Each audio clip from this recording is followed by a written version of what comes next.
Olá, tudo bem? Estamos começando mais uma aula de Geografia. O tema de hoje são os Sistemas Nacionais de Unidades de Conservação da Natureza. Bom, quando a gente fala de meio ambiente no Brasil, nós estamos tocando num assunto que é super delicado para todos os lados, né? E nos últimos anos esse assunto ficou ainda mais delicado, né? No Brasil ganhou um destaque muito grande. Então vamos tentar mostrar para você o porquê que esse assunto ele acaba sendo um assunto um pouco mais polêmico de ser tratado. Bom, as pessoas quando vão tratar desse assunto, tá, da questão ambiental, vão ver que no Brasil tem vários órgãos ligados ao meio ambiente. Nós temos no Brasil também muitas ONGs ligadas ao meio ambiente. Então, primeiro, você tem órgãos que pertencem ao governo, né, órgãos ligados ao meio ambiente, e você tem que são órgãos institucionais do governo, são instituições do governo, né, que estão lá para fiscalizar a questão ambiental, para proteger a questão ambiental, né, até porque se você não tiver esse cuidado, eu vou citar aqui alguns exemplos, né, então imagina que você não tem cuidado nenhum, por exemplo, na questão ambiental, com os venenos que vão ser jogados na agricultura. Imagine então que você deixa isso liberado, você deixa isso ao gosto, ao vento do proprietário rural. Então você primeiro vai estar jogando um veneno que talvez não poderia ser jogado dentro da propriedade, você está lesionando fauna, você está lesionando flora, tá certo? Você está afetando, por exemplo, os lençóis freáticos, e isso de alguma maneira vai voltar contra a gente mesmo. Então é importante que tenha um órgão ambiental que vá lá e faça essa fiscalização, porque na verdade, se não fizer a fiscalização e ficar ao gosto de quem conduz um determinado negócio, o grande prejudicado vai ser a própria sociedade. Então é por isso que você tem esses órgãos, eu citei aqui um exemplo, que ficam em cima para fazer a fiscalização e, de uma certa forma, além de proteger o próprio meio ambiente, além de proteger o lençol freático, está nos protegendo, porque a gente vai acabar captando água do lençol freático, entendeu? Legal, né? Em nome do benefício, sei lá, de um determinado produtor que, bacana, conseguiu, né, fazer a sua produção do jeito que ele queria. Ele foi lá e contaminou o lençol freático, e aquele lençol freático é perto de uma cidade, e a cidade acabou sendo contaminada. Então, precisa tomar um pouco de cuidado com isso aí, benefício de um, prejuízo de muitos. Então, eu estou dando um exemplo do porquê que você tem esses órgãos, né? E ONGs que são ligadas a proteger determinados setores do meio ambiente. Uma das ONGs mais famosas que a gente tem no Brasil é essa que está aqui no meu slide, é a SOS Mata Atlântica. A SOS Mata Atlântica é uma das ONGs mais conhecidas e mais poderosas do Brasil, né? Ela trabalha aí para proteger o que sobrou de Mata Atlântica. Deixa eu fazer um pequeno flashback. A Mata Atlântica é aquela vegetação que fica próxima ao litoral, né? Ela fazia toda a costa brasileira, aí no início da colonização ela ocupava toda a costa, e hoje resta aí, vou fazer um número redondo só para a gente recordar, hoje resta em torno de 10% do original da Mata Atlântica, porque a Mata Atlântica ela acabou ficando, né? Aliás, ela era ali na região próximo ao litoral, e essa região é a região que ganhou a maior concentração de pessoas. Essa é a região que ficou aí com o maior número de pessoas. E como essa região acabou ficando com o maior número de pessoas, agricultura, pecuária, crescimento urbano atingiram diretamente a Mata Atlântica. E aí a Mata Atlântica acabou sendo extremamente devastada. Então hoje existe uma ONG que se preocupa em preservar o que sobrou de Mata Atlântica, né? O que sobrou de Mata Atlântica. Eu quero que fique bem claro que esses órgãos governamentais, a função deles é muito específica, como é o caso do IBAMA. Tudo bem, gente? Só para a gente deixar bem claro isso aí. Bom, nos últimos anos, a nossa legislação ambiental vem se desenvolvendo e se aprimorando. Então, a legislação ambiental que nós temos hoje, ela vem dentro de um processo aí que eles têm como um processo de aprimoramento. E dos pontos que vale a pena ser destacado dessa legislação ambiental, né, que ao longo dos anos vem se aprimorando, tá certo?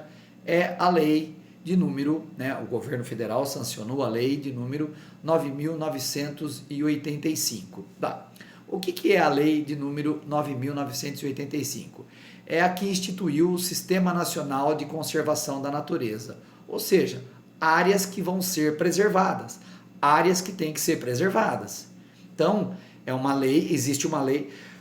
O problema do Brasil não é a falta de leis, né? Nós temos leis, que fique bem claro, o país tem leis que estão voltadas para proteger o meio ambiente. Essa aqui é uma das leis, quer dizer, nós temos unidades que deverão, na natureza, que deverão ser conservadas. Qual que é a base fundamentada dessa lei? A lei exerce a ideia de preservação de animais e plantas que podem proporcionar uma revitalização de áreas degradadas, ou seja, vamos proteger áreas, inclusive áreas que já foram degradadas. Essa é a ideia dessa lei. Bom, de onde vem a ideia de ter uma área que seja preservada? Da onde vem a ideia de uma área que seja preservada? Não é uma ideia que nasceu no Brasil, né? É uma ideia que nós importamos para o Brasil, né? Lembrando que a gente importa coisa boa, importa coisa ruim, sempre ao longo de toda a história, né? A gente sempre vai trazer coisas boas e coisas ruins. Essa aqui é uma coisa boa, essa aqui é uma ideia muito boa. A unidade de conservação surgiu em 1872 com a criação do Parque Nacional de Yellowstone, né, nos Estados Unidos, que eles criaram uma área lá que deveria ser preservada. Inclusive, deixa eu tirar minha imagem daqui. Esse é o Parque Nacional de Yellowstone, que é uma área de preservação ambiental, tá? No caso do Brasil, no Brasil a ideia de reservas particulares vem desde o antigo Código de 1934, então é uma ideia que vem aí dos anos 30, e nós temos atualmente o nosso Código Florestal. Então, atualmente nós temos aí o nosso Código Florestal. Tudo bem, gente? Então, nós temos aí um código dentro do Brasil. E como é que funciona esse Código Florestal? Eu queria até ampliar aqui para vocês, ó, tá certo? Vocês vão ver aqui o Código Florestal, tá bom? Então, aqui, ó, um mapinha, só queria que você desse uma olhadinha. Daqui a pouco eu volto nele. Amazônia, Cerrado e o restante do Brasil. Tá? Então, primeira coisa, quando você fala do Código Florestal Brasileiro, você tem duas áreas a serem destacadas dentro do código. Você tem uma coisa que é chamada de reserva legal, tá? Tem uma coisa que é chamada de reserva legal, que é a área que você tem dentro de uma propriedade rural que deverá ser preservada com mata nativa. Tá? Então você tem uma propriedade e essa propriedade deverá ter uma mata nativa que deverá ser preservada. Tá? Isso eu chamo de APP, que é uma área de preservação permanente. Então a reserva que você tem que ter de área dentro da sua propriedade é chamada de APP. Quando você olha uma APP, as APPs no Brasil, ou aquilo que você chama de reserva legal, vou colocar aqui, desculpa gente, aquilo que você chama de reserva legal, ela está instituída da seguinte forma, tá? Se você tiver uma área na Amazônia, você tem que preservar, né? Você tem que preservar de floresta 80% da propriedade. Então você tem uma propriedade na Amazônia, você pode desmatar ela, desde que essa área seja de 20%. E 80% da sua propriedade deverá ser preservada. Se você tem uma propriedade no Cerrado, certo? No Cerrado, ok, pessoal? Você vai ver aqui, ó. No Cerrado, ok? Bioma do Cerrado. 35% nos estados da Amazônia legal. 20% nos demais. Tá? Então, você está vendo aí, 35% nos estados da Amazônia e 20% nos demais. E os outros biomas brasileiros, 20%. Então vamos lembrar? 80% numa propriedade da Amazônia deve ser conservado. No Cerrado, 35%, se for nos estados amazônicos. Fora, 20%. E se for em outros biomas, 20%. Outros biomas, 20%. Tá certo? Então vamos lá? Tá? São 80% na Amazônia Legal, 35% no Cerrado, tá? 35% no Cerrado e 20% no restante do Brasil, tá certo? 20% no restante do Brasil. É assim que funciona o Código Brasileiro. Quer dizer, o Código Brasileiro, ele é muito claro, o Código Brasileiro, ele é um código muito amplo, muito honesto. Então a gente tem uma real dimensão de como ele funciona.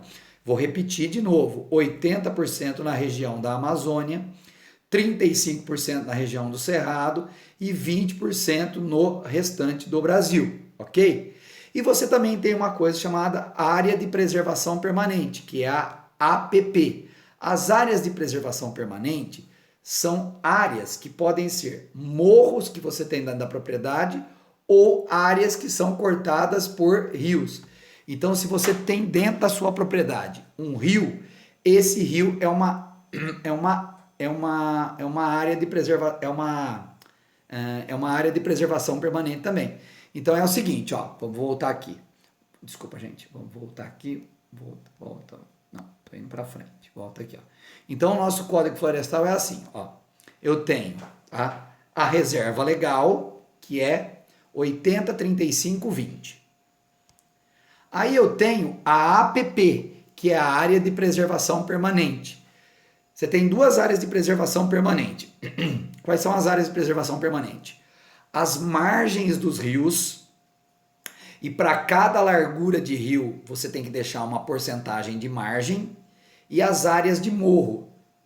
Então, aqui eu acho que vocês vão conseguir visualizar a minha imagem.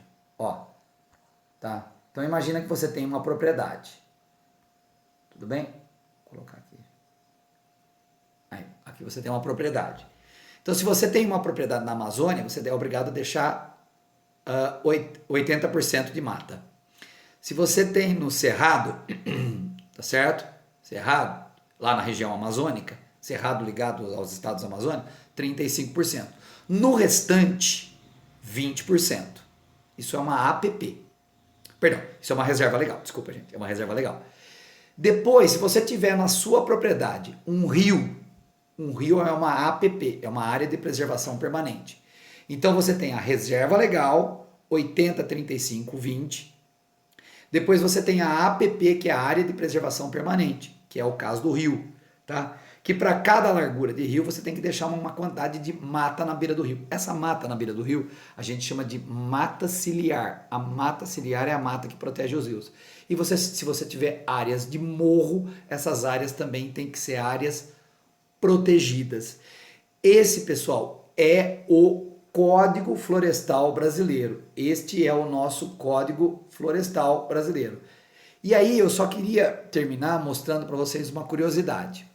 Para cada largura de rio, tem uma quantidade de vegetação que você deve deixar na margem. Então, por exemplo, se você tem, olha isso aqui, pessoal, rios de até 10 metros de largura, tá? Então, aqui, deixa eu ampliar para você ver melhor, ó. Rios de até 10 metros de largura devem ter 30 metros de mata, tá? De mata preservada. Rios de 10 a 50 metros de largura, de 50 a 200, perdão, tá? Me atrapalhei aqui, deixa eu colocar certinho que tá balançando para mim aqui, tá? Então vamos lá. Para rios de 10 a 20 metros de largura, 50 metros de mata. De 50 a 200 metros de largura, 100 metros de mata. De 200 a 600 metros de largura, tá? 200 metros de mata. E rios de mais de 600 metros de largura, tem que ter 500 metros de mata preservada. Tá? Então você imagina, se você tem um rio de 600 metros de largura, tem que ter 500 metros de margem preservada em cada lado. Tudo bem, gente? Esse é o Código Florestal Brasileiro. A gente vai ficando por aqui, a gente se vê numa próxima aula. Valeu?